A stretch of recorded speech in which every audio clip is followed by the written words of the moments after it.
Ballot paper को law जितना develop country है वो इसको, जर्मनी तो इसको अपराध मानती है। आरएसएस को जाति जनगणना से नफरत, आरएसएस को आरक्षण से नफरत, आरएसएस को घोड़ा पर चढ़ने से नफरत, आरएसएस को पगड़ी बांधने से नफरत, आरएसएस को मंदिर जाने से नफरत, आरएसएस को पानी पीने से नफरत, आरएसएस को सड़क पे चलने से नफरत। सभी बैकवर्ड फॉरवर्ड सबकी शादी हिंदू में शुरू करो। बीजेपी के मुख्यमंत्री आरएसएस चला रही है, तब कौन चलाएगा? बुलडोजर चला रहे हो, पप्पू यादव सड़क पर है, सब डरा हुआ है सदन में भी और सड़क पर भी। नहीं तो मोदी जी पर भारी पड़ रहा है इंडिगो? मोदी जी पर भारी नहीं पड़ रहा है, मोदी जी उसको भारी बना रहे हैं। मोदी जी मौन क्यों है? तो नीतीश जी को इंडिया गठबंधन पीएम बनाएगी? अब मुझे तो इस बात का मैं बनाना चाहिए। यदि ऐसा होता है तो इससे बड़ा सौभाग्य इस देश के लिए कुछ नहीं होगा। बिहार के एक आदमी प्रधानमंत्री भी हो जाएंगे, पिछड़ा रियल में जो पिछड़ा है वो कुर्सी पर भी बैठेगा और इस देश को छुटकारा भी मिलेगा। गरीबी पर बात होना चाहिए, हेल्थ पर, एजुकेशन पर बात होना चाहिए, रोजगार पे बात होना चाहिए, महंगाई पे बात होना चाहिए, प्रदूषण पे बात होना चाहिए, आंतरिक सुरक्षा पे बात होना चाहिए, आतंकवाद। संसद में वंदे मातरम पर 10 घंटे की बहस हुई। पहली बार नरेंद्र मोदी, बीजेपी और आरएसएस बैकफुट पर था। और पप्पू यादव जी का आपने भाषण सुना होगा। निर्दलीय सांसद हैं, विपक्ष के इकलौता आवाज हैं जो सरकार में आंख डालकर बात करते हैं। क्या आपको भी लगता है कि सड़क पर भी लोग डर रहे हैं, संसद में भी लोग डर रहे हैं क्योंकि इस तरह की बातें सामने आ रही है? अब उसके बाद एसआईआर पर भी बहस हो रही है, लेकिन क्या वंदे मातरम पर बहस करके बीजेपी फंस गई है, कांग्रेस को वॉकओवर दे दिया है? और क्या जिस तरह से आरएसएस को घेरा गया संसद में कि आपके आज़ादी के आंदोलन में कोई भूमिका नहीं है, उस पर बातचीत समझने की कोशिश करेंगे। और बिहार के चुनाव को, पप्पू यादव जो वहाँ से एमपी भी हैं, बिहार से आते भी हैं, राष्ट्रीय नेता है, लेकिन बिहार की नब्ज को जानते हैं। तो एसआईआर का अगला इम्पैक्ट क्या होगा वो भी समझने की कोशिश करेंगे। और क्या ये जो एसआईआर पर बहस हो रही है, क्या एसआईआर पर रोक लग सकती है? आज मांग हुई है कि बैलेट पेपर से चुनाव हो। अभी इनका संसद में भाषण होना बाकी है, लेकिन हम लोग समझने की कोशिश करेंगे कि विपक्ष की क्या रणनीति है। सर, ये जो वंदे मातरम वाला मामला था, क्या ये डाइवर्ट करने के लिए था इंडिगो का इशू, या फिर गोवा में जो लोग भाग गए, दो जो आरोपी थे, 27? देखिए, 2-3 बात समझिए। एक तो वंदे मातरम 150 साल के बाद जो दैनिक जीवन में जिनका हम सबका वैसा ही आचरण, चरित्र, चिंतन, विचार, सामाजिक सरोकार, हमारे जीवन में किसानों की भूमिका, पानी की भूमिका, समाज के हर वर्ग धर्मों की भूमिका, जो वो 2 शब्द हैं जो रविंद्रनाथ टैगोर जी के गाए हुए 2 लाइन का जो वाक्य है वंदे मातरम का, सुफलाम सुजलाम मलेज शीतलाम, मलेज शीतलाम, ये जो शब्द है, ये उस वक्त जब बंगाल के बंटवारे पर बहस चल रही थी, बातें हो रही थी, और ये लोग जो बात मुस्लिम लीग की लोग करते हैं, तो मुस्लिम लीग के साथ तो इन्हीं के नेता मिलकर के सरकार बनाए थे, इन्हीं का सपोर्ट था उस वक्त। और बंगाल को विखंडित करने की कोशिश जब हुई तो रविन्द्रनाथ टैगोर जी ने स्पष्ट कहा था कि बंगाली संस्कृति, बंगाली एकता कभी टूटने नहीं दो। और तब इन भाव को उन्होंने लाया था। वह भाव हमारे देश के सारे बड़े लीडर, चाहे वो ऋषि अरविंद हो, नेहरू जी हो, महात्मा गांधी हो, सुभाष चंद्र बोस हो, सरदार पटेल हो, जो लोग भी उस वक्त इस दर्शन को आम लोगों के जीवन के साथ जोड़ा, कांग्रेस ने ही इसे राष्ट्रीय गीत का दर्जा दिया। आप इसको जिन शब्दों को लेकर के इनका था कि ये नफरत कि जो वो 2 लाइन थे जो रविन्द्रनाथ टैगोर जी ने स्पष्ट रूप से चिट्ठी लिखी, बाद में नेहरू जी ने रविन्द्रनाथ जी को चिट्ठी लिखा टैगोर साहब को, गुरु को, और उसके बाद गए नेहरू जी अपने गुरु रविन्द्रनाथ टैगोर के पास, और फिर जो चर्चा हुई उस चर्चा में जब उस 2 वाक्यों के अलावे अन्य वाक्यों को क्या सामाजिक वर्तमान परिस्थितियों में या उस वक्त का जो समय था, क्या उस अन्य लाइन को जोड़ा जाना चाहिए कि नहीं, इस पर चर्चा हुई, इसमें रविन्द्रनाथ टैगोर जी बीजेपी का मोटिव क्या था? 100 साल पूरा हो रहा है, उसका क्या बीजेपी मंशा का आपको लगा? कोई मोटिव नहीं था। बीजेपी का मोटिव ये था कि वंदे मातरम का अपमान किया कांग्रेस, और उसको वर्तमान समय में बीजेपी का मोटिव सत्ता को छोड़ के, कुर्सी को छोड़ के कुछ भी नहीं होता। चाहे वो कभी रविन्द्रनाथ टैगोर का चेहरा बना ले, चाहे सिखों का चेहरा बना ले, चाहे उड़ीसा में जाके चेहरा बना ले, चाहे बिहार में जाकर के। क्या बंगाल चुनाव में वो चाहते हैं कि मुस्लिम वर्सेज हिंदू पोलराइजेशन हो? क्योंकि आप बार बार कह रहे हैं कि ब्राह्मण समाज पूरी तरह से ममता बनर्जी के साथ है, हिंदू समाज। मैं आपको बार बार कह रहा हूं कि जो संस्कृति है बांग्ला और बंगाली का, आप इसको समझिए। ये चुनाव को लेकर था, बांग्लादेश बंगाल के चुनाव को लेकर। कल्चर में नफरत को ये जहर नहीं भून सकते। बंगाल में बंगाल की जो भाषा है, बंगाल की जो संस्कृति है, वहाँ नफरत को आधार नहीं बना सकता। और वहाँ का जो हमारी आध्यात्मिक कल्चर है, मानवीय कल्चर है, वो बहुत उत्कृष्ट है। बंगाल बहुत उस मामले में उनकी भाषा, उनकी लौकिक भाषा, केवन छिदादा बालो तो कथा सचलो, कल्चर रिच है, साहित्य रिच है, साहित्य रिच ही नहीं, कहावत है कि जो बंगाल आज सोचता है, व्यवहार रिच है, आचरण रिच है, चरित्र रिच है, चिंतन रिच है। तो बंगाल की सियासत को लेकर के इनका प्लान था। क्या ममता बनर्जी बच पाएंगी? नहीं, आप एक बात समझिए ना, पहले वंदे मातरम को क्यों अभी वही है सर, वही देखिए सर, बीजेपी कोई काम चुनाव के बगैर नहीं करती। मैं आपको बता रहा हूँ ना, पहले तो आप ये समझिए कि बीजेपी ये बताए इस कंट्री के हम सबके सर्वोच्च आध्यात्मिक गुरु के बाद महात्मा गांधी का रेस्पेक्ट सबसे ऊंचा था। उसको मरवाने में किसकी भूमिका? किसकी है? आरएसएस। ये आप बड़ा आरोप लगा रहे हैं। हद हो गया। क्या गुरु गोलवलकर, गुरु सावरकर। आप किसका नाम ले रहे हैं, आपको पता है? क्या नाम लेंगे? आरएसएस। सावरकर की भूमिका थी ना भाई। ये हिंदू महासभा के सदस्य थे ना, पांचों, और पांचों का जो रिश्ता था 3 महीना पहले। आपको डर नहीं लगता? आरएसएस सत्ता में है सर। सर मेरी बात, मोहन भागवत जी को एसपी जी सुरक्षा है। महात्मा गांधी जी को किसने मरवाया? गोडसे ने मारा। गोडसे किसके लोग हैं? आप बताइए, हमको नहीं पता। गोडसे का रिश्ता किस किस के साथ है ये सबको नहीं पता है। पूरी दुनिया को पता है कि गोडसे का रिश्ता सावरकर जी से, हेडगेवार जी से। क्या इसमें तो क्या ये बात आपने पार्लियामेंट में भी रखी थी उस दिन? बिल्कुल रखना ही चाह रहे थे कि गांधी को किसने मारा। आप हमको एक बात समझिए ना। दूसरी बात, आरएसएस को बैन किसने किया था? सरदार पटेल ने बैन किया। और जेल में इन लोगों को क्यों डाला गया? गांधी के बाद में जेल में डाला इन लोगों को। गांधी की हत्या के बाद सबको डाला।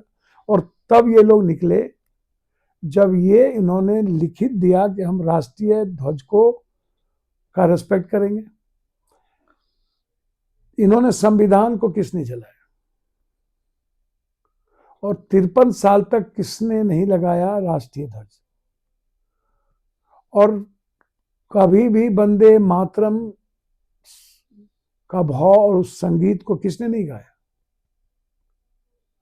और उसके बाद सुभाष चंद्र बोस जी जब अंग्रेज से लड़ने के लिए सहयोग मांगे थे हेडगेवार जी और सावरकर जी से, तो अपमानित करके लौटा दिया गया।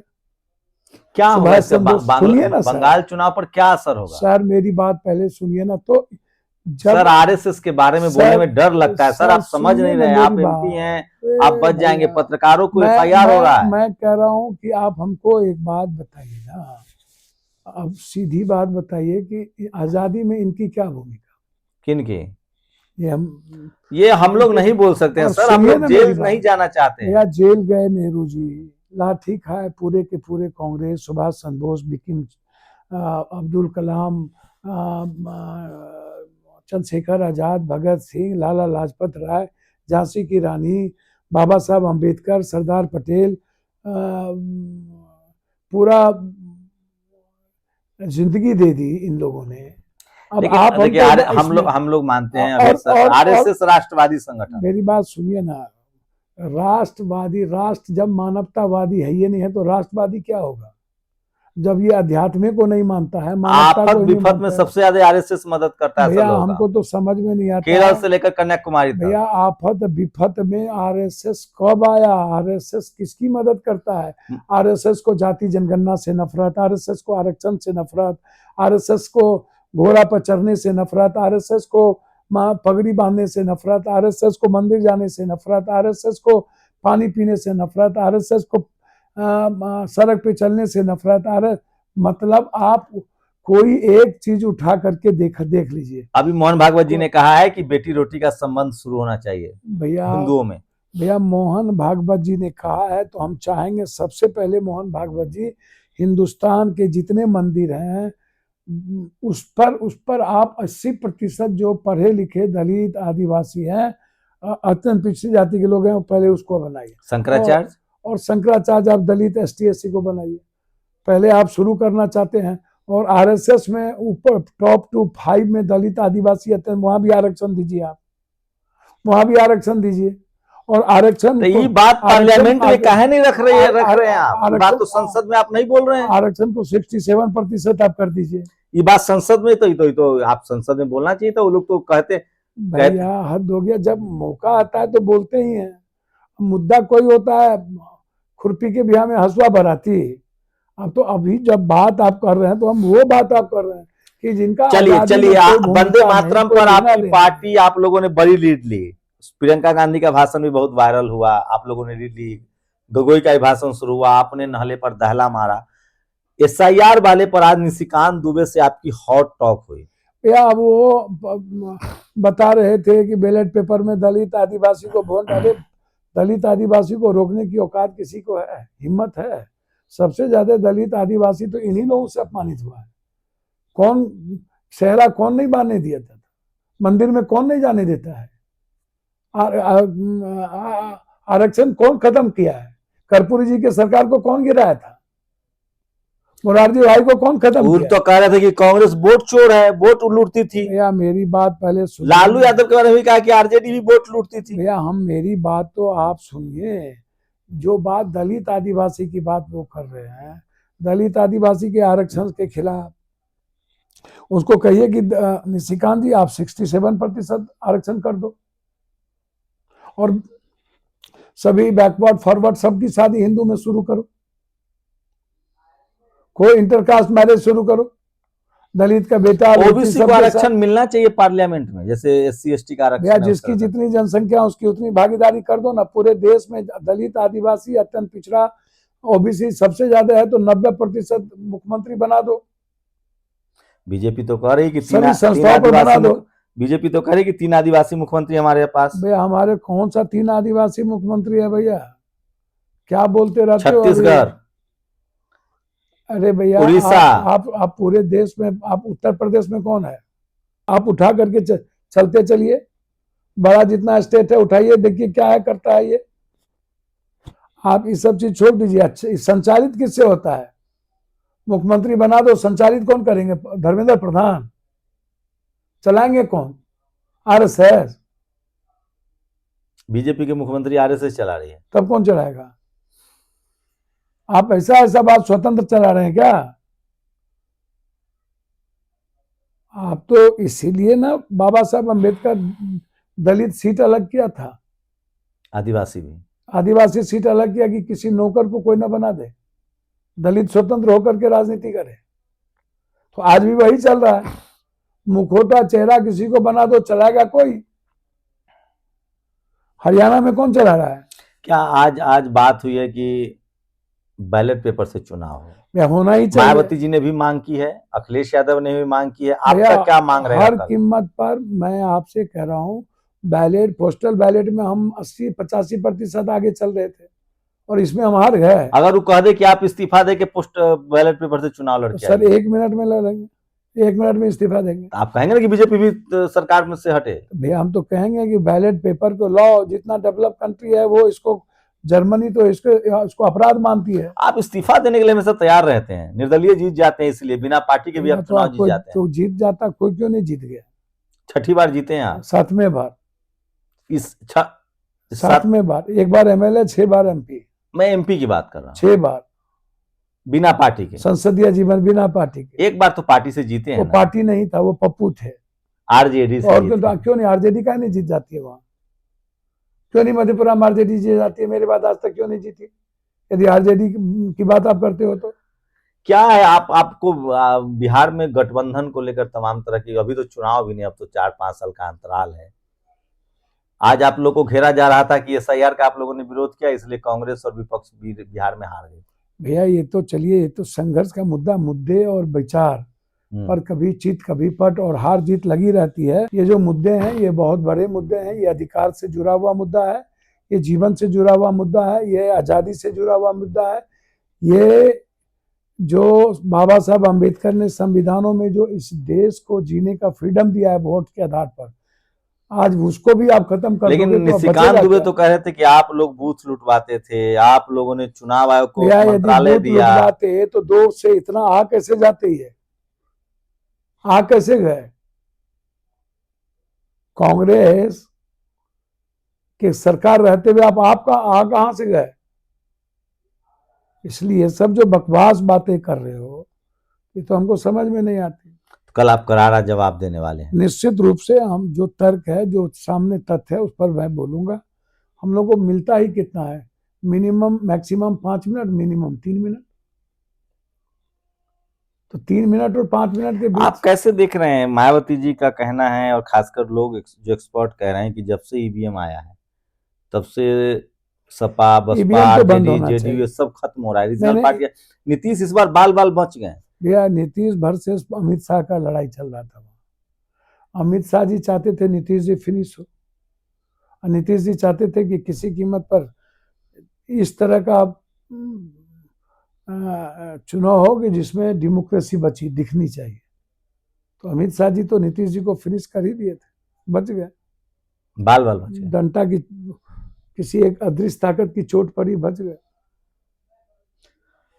आप कैसे देख रहे हैं जो अभी जो परिस्थितियां हैं? क्या बहुत, जब बंगाल चुनाव है उसके बाद असम में संस्थाओं कैद हो चुकी है और देश कैद हो गया। देश की जनता 7 दिनों के अंदर दुनिया ने आज राहुल जी को कितना नंबर देंगे? आज जो उन्होंने स्पीच दी। भैया राहुल जी तर्क तथ्य के साथ बात करते हैं, मुद्दों पर बात करते हैं, और बहुत क्लियरिटी के साथ कि हर परिस्थिति में वो संविधान और देश की संस्कृति और देश के मानवीय मूल्यों से राहुल गांधी जी लाइन क्रॉस। ये क्या स्ट्रेटजी है? प्रियंका जी कल हिंदी में भाषण दी वंदे मातरम पर, राहुल जी आज अंग्रेजी में दे रहे हैं।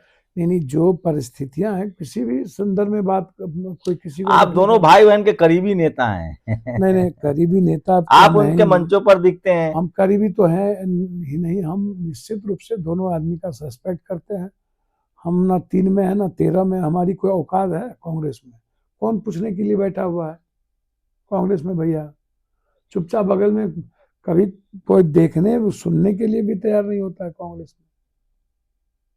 मास लीडर को कांग्रेस, लेकिन जनता के तो आपका सबसे ज्यादा वीडियो वायरल होता है। जनता हर मुद्दे पर आपकी राय को, आप देखिए ना, कल संसद टीवी पर आप देखिए, आपका वीडियो सबसे ज्यादा चला। सर मैं आपको बता दूं कि अब आप बुलडोजर चला रहे हो, पप्पू यादव सड़क पर है, हम उसके बेटे के रूप में है, तो माँ एक्सेप्ट बेटा को नहीं करेगा तो किसको करेगा? बिहार में जो बुलडोजर चल रहा है भैया, कौन सारे लगभग सभी शहरों में समाप्त कर दिया। तो सम्राट जी ने कहा कि ये सब कोर्ट का आदेश है, इसका कहीं कोर्ट का कोई आदेश कोर्ट का नहीं है। एक जगह कोर्ट का आदेश कहीं पर था, उसमें था कि 5 डिसमिल जमीन दो, उसके बाद घर बनाओ, तब इसको हटाना।